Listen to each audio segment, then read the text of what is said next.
ዛሬ ለእርጉዞችም ለማህፀንና ጽንስ ስፔሻሊስቶችም ከባድ የሆነ ነገር ነው የምነግራችሁ። የእንግዴ ልጅ ከማህፀን ጋር መጣበቅ። አሁን በቀደም ዕለት ከዚህ ከቱሉ ቦሎ ተልኮልን ነበር በምሰራበት ተርሸሪ ሆስፒታል ላይ የእንግዴ ልጅ ቀድሞ መጥቷል። እንግዲህ ቀድሞ መምጣት ብቻ ሳይሆንም የመጣበቅ ምልክት ነበረው። እኛ ጋር በድንገተኛ ስናያት ግን ምጥ ላይ ነበረች፣ 30 ሳምንቷ ነው። ስለዚህ የነበረን አማራጭ ከሌሎች ሐኪሞችም ጋር ተመካከርኩና በፍጥነት ወደ ኦፕሬሽን ክፍል መግባት ነበረ። ስንገባ የሚያገኘነው ማህፀን አልላቀቅ ብሎ ልጁን ካወጣን በኋላ ልዩ ማህፀን አልላቀቅ ብሎ በተለይ የተወሰነ ቦታ ላይ ፎካል አድሄራንስ የምንለው ነገር ነበር። ያው እሱም በከፍተኛ ጥንቃቄ የማዋለድ ማለት የማስወጣት ስራ አድርገን ማህፀኗን ሳናወጣው እናትም ተርፋልናለች። የመቆጣጠር የማንሰር ስራና የሄሞስታት ደሙን የመቋጠር ስራ ተሰርቶ ማለት ነው። ይሄ ነገር ብዙ ጊዜ ያው ከፍተኛ ደም በመፍሰስ እናትን እስከ ሞት ደረጃ ሊያደርስ ይችላል። ትልቁ ችግር ምንድነው? በማህፀን ይጣበቅና ከዩትረሱ ከማህፀን ጋር ስናላቅቀው እንግዲህ ልጅ አይላቀቅም። ስለዚህ በተለይ በአልትራሳውንድ ከመወለድ በፊት በአልትራሳውንድ ቼክ ይደረጋል። ኤምአርአይ አንዳንዴ ልናነሳ እንችላለን። ስለዚህ ባለው ሁኔታ የተለያዩ ቲሞች የማህፀንና ጽንስ ስፔሻሊስቶች በኦንኮሎጂ ወይም ደግሞ በሌሎችም በዩሮጋይኖኮሎጂስት በጋራ ሆኖ ነው ብዙ ጊዜ የሚገባው። አንድ ሐኪም ብቻም ላይሆን ይችላል ብዙ ጊዜ የሚገባው። ከዛ በኋላ ያንን ልጅ የማላቀቅ ስራ ይሰራል። አንዳንዴ ማህፀን እምቢ ካለ ደግሞ የማህፀን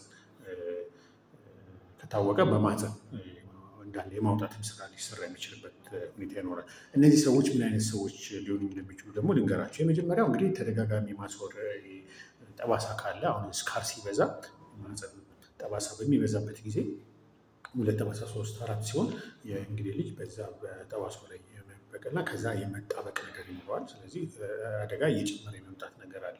የእንግዴ ልጅ ቀድሞ መምጣትም በራሱ የመጣበቅ እድልን የመጨመር ነገር አለ። በእርግጥ የኦፕሬሽን ከእንትን ብቻ ሳይሆን ከዚህ በኦፕሬሽኑ ብቻ ሳይሆን በሌላም ኦፕሬሽን ማዮሜክቶሚ ምንም ከተሰራ የማህፀን ከፕላሴንታ ጋር ከእንግዴ ልጅ ጋር የመጣበቅ ነገር የመኖር እድል ይኖረዋል።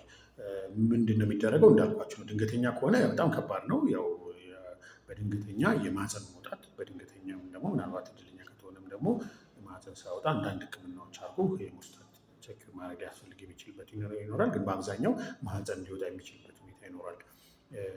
ብዙ ጊዜ እንግዲህ ከ36 ሳምንት አካባቢ ከደረሰ ከዛ በኋላ ባለው ላይ የኦፕሬሽን እንድታደርጊ በተለይ ካልደማ የመድማት እድሉ አነስተኛ ነው። በእርግጥ ግን እንደዚህ ሲጣበቅ የመድማት እድሉ አነስተኛ ነው። ብዙም ሳይነካ ትንሽ አቀዳደራችንም ትንሽ ከፍ ብለን እንግዲህ ልጁን ሳነካ ከፍተን ከዛ በኋላ ማህፀንን የማውጣት ስራ ይሰራል። ልጁን ካወጣው በኋላ ማህፀን የማውጣት ስራ ይሰራል ማለት ነው። ስለዚህ ከዚህ በፊት ጠባሳ ያለባቸው ሰዎች በተለይ 2 ወይም 3 በወሊድ የወለዳችሁ እናቶች በተለይ እንግዴ ልጅ ከቀድሞ ከፊት መጥቷል ከተባለ ይህን እንግዴ ልጅ ተጣብቋል አልተጣበቀም የሚለውን ነገር መታየት ይኖርበታል ነው የምላችሁ። ለበለጠ መረጃም በዩቲዩብ ቻናሌ ላይ ማግኘት የምችሉ መሆኑን በአክብሮት እገልጽላችኋለሁ። ለማማከርም ሆነ ለመታከም በቲክቶክ አካውንት ፕሮፋይል ላይ ቼክ አድርጉ። ስልክም አለላችሁ፣ አድራሻም አለ። አመሰግናለሁ።